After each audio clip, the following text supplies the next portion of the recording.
खुलुमबाय। गोजोन फुंबिलिनि गासैबो बड'लेण्ड बुब्लिनि अनसायगिरिफोरखौ बरायग्रोबाय। दिनै 5 अक्ट'बर रबिबारनि फानजामुथिखौ फरायथिनो लादों आं उदांस्रि मुसाहारिया। फानजामुथिनि गिबियाव दं मेष राशि। नोंथाङा गावनि लुबैनाय बादि मुवाखौ मोनफुंनो हागौ, गोसोआ खुसिजों साग्लोबसारगोन। बृष राशि।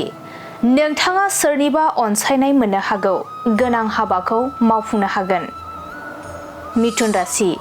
नोंथाङा गुबुननि सिगाङाव निन्दा होजानो हागौ, गोसोआव लाजिखांनाय फैगोन। कर्क राशि।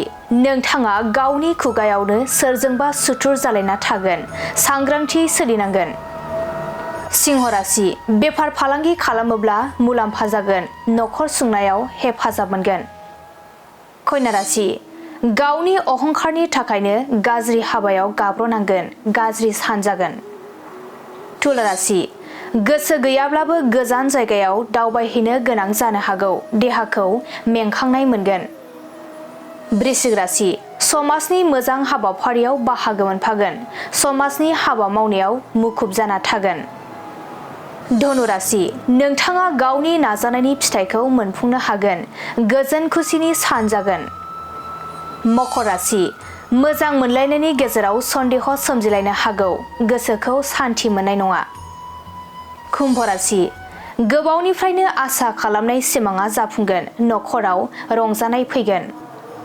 मीन राशि। फिसा गोरोन्थिनि थाखायनो सोंखारि जानो हागौ, गोसोखौ गाज्रि मोनगोन।